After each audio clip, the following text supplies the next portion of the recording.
Hello friends, आज हम blood के बारे में पढ़ेंगे। यह बहुत ही इम्पॉर्टेंट चैप्टर है। तो आइए फ्रेंड्स, ब्लड के बारे में देखते हैं। इसमें से अक्सर एग्जाम में क्वेश्चन पूछे जाते हैं।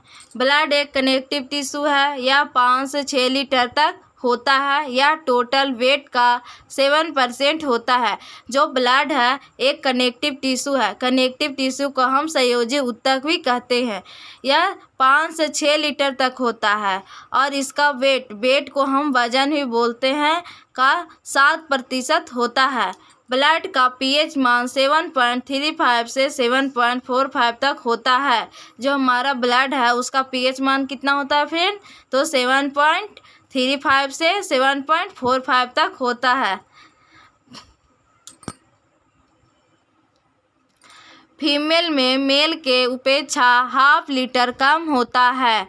ब्लड में प्लाज्मा का 55% और ब्लड सेल 45% होता है। जो फीमेल है, फीमेल के अपेक्षा मेल में ½ लीटर कम ब्लड होता है। और ब्लड का में जो प्लाज्मा होता है वो 55% होता है और ब्लड सेल में 45% होता है। अब ब्लड को 2 भाग में डिवाइड किया गया है। पहला है प्लाज्मा और दूसरा है आरबीसी। प्लाज्मा होता है 55% और आरबीसी होता है 45%। और आरबीसी का फुल फॉर्म होता है रेड ब्लड सेल और इसका जो है ये कितना होता है 4.5 से 5.5 मिलियन पर सीएमएम। इसको याद रखिएगा फ्रेंड्स, ये बहुत ही इम्पॉर्टेंट है। अब आगे देखते हैं। प्लाज्मा भी 3 भाग में बांटा गया है। पहला है वाटर, दूसरा प्रोटीन और तीसरा है अदर। वाटर कितना है फ्रेंड्स? तो 91% और प्रोटीन है 7% और अदर है 2%। और आरबीसी को भी 2 भाग में बांटा गया है, डब्ल्यूबीसी और प्लेटलेट्स। डब्ल्यूबीसी कितना है 4000 से 11000 पर सीएमएम और प्लेटलेट्स है 1 लाख पर सीएमएम से 3.5 लाख पर सीएमएम। अब आगे और डब्ल्यूबीसी का फुल फॉर्म होता है फ्रेंड व्हाइट ब्लड सेल। अब आगे देखते हैं। जब प्लाज्मा में से फाइब्रिनोजेन नामक प्रोटीन निकाल लिया जाता है तो शेष प्लाज्मा को सीरम कहते हैं। जब प्लाज्मा में से फाइब्रिनोजेन प्रोटीन निकाल जाता है फ्रेंड्स तो क्या कहते हैं? शेष प्लाज्मा को सीरम कहते हैं। बचा हुआ जो है फाइब्रिनोजेन प्रोटीन ब्लड को थक्का जमाने में मदद करता है। जो हमारा कट जाता है हाथ, कहीं पे ब्लड निकलने लगता है तो कौन मदद करता है? फाइब्रिनोजेन और प्रोटीन ब्लड को थक्का बनाने में हम मदद करता है। आरबीसी को इरिथ्रोसाइट भी कहते हैं। आरबीसी का निर्माण बोन मैरो में होता है। आरबीसी का निर्माण कहाँ होता है फ्रेंड? तो बोन मैरो में होता है। इसको याद रखिएगा, बहुत ही इम्पोर्टेंट है। आरबीसी की मृत्यु लीवर और स्प्लीन में होता है और इसका जीवन काल 120 दिन का होता है। जो हमारा आरबीसी है उसका मृत्यु यानी डेथ कहाँ हो जाता है? लीवर में और स्प्लीन में हो जाता है इसका मृत्यु। और इसका जीवन कितना दिन का होता है आरबीसी का? तो 120 दिन का होता है। स्प्लीन को आरबीसी का कब्रिस्तान भी कहते हैं फ्रेंड्स। जो हमारा स्प्लीन है उसको आरबीसी का कब्रिस्तान भी कहते हैं। किस लिए कहते हैं? क्योंकि वहाँ आरबीसी का डेथ हो जाता है, इसलिए उसको आरबीसी का स्प्लीन को कब्रिस्तान भी कहते हैं। ये भी याद रखिएगा फ्रेंड्स, अक्सर एग्जाम में पूछे जाते हैं। अब आगे देखते हैं। आरबीसी के निर्माण में सहायक प्रोटीन, विटामिन, साइनोक्वाल्विन और फॉर्मिक अम्ल होता है। जो हमारा आरबीसी है उसके निर्माण में कौन कौन सहायक है? तो प्रोटीन, विटामिन, साइनोक्वाल्विन और फॉर्मिक अम्ल। अब आगे देखते हैं। आरबीसी में केंद्रक नहीं होता है। आरबीसी जो हमारा उसमें केंद्रक नहीं होता है फ्रेंड्स। अब आगे देखते हैं। भ्रूण अवस्था में आरबीसी का निर्माण लीवर तथा स्प्लीन में होता है। भ्रूण अवस्था यानी कि छोटा शिशु, जो छोटा शिशु जो गर्भाशय में रहता है उसमें उस भ्रूण अवस्था में आरबीसी का निर्माण कहाँ होता है फ्रेंड? लीवर और स्प्लीन में होता है। अब आगे देखते हैं फ्रेंड्स। हीमोग्लोबिन के कारण ब्लड का रंग लाल होता है। हीमोग्लोबिन में पाए जाने वाला आयरन कंपाउंड हीमैटिन है।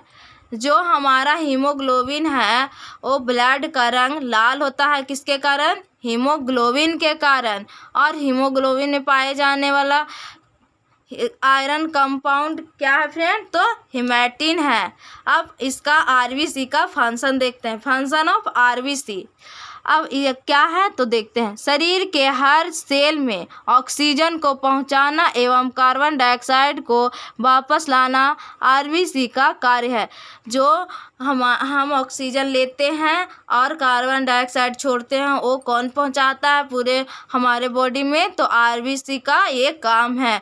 और सोते वक्त आरबीसी का रक्तचाप यानी कि ब्लड प्रेशर 5% कम हो जाता है और ऊंचाई पर 30% ब्लड प्रेशर बढ़ जाता है। जब हम सोते हैं तो हमारा कितना ब्लड प्रेशर कम जाता है? तो 5%।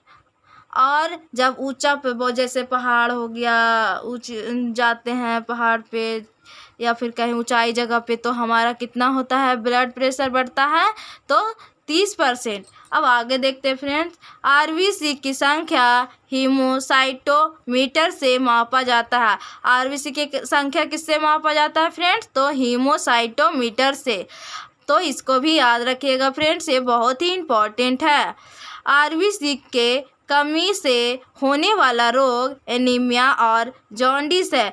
आरबीसी अगर कमी हो जाता है आरबीसी का यानी ब्लड का, तो क्या क्या होता है? निमोनिया और जॉन्डिस हो जाता है। डब्ल्यूबीसी का वैज्ञानिक नाम ल्यूकोसाइड है। ये भी याद रखिएगा फ्रेंड्स, ये अक्सर एग्जाम में पूछे जाते हैं।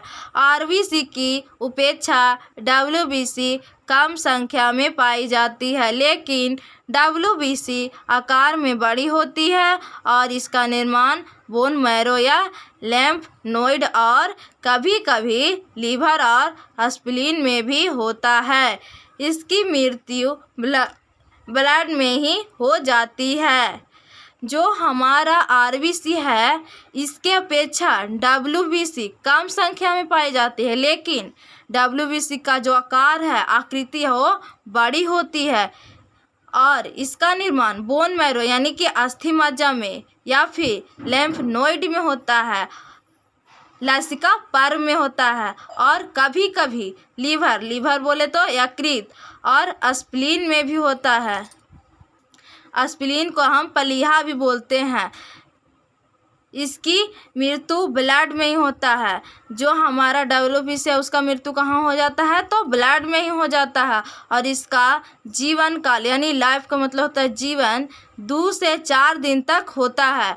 आरबीसी तथा डब्ल्यूबीसी का अनुपात यानी रेशियो 600:1 होता है। तो ये भी याद रखिएगा फ्रेंड्स, अक्सर एग्जाम में पूछे जाते हैं।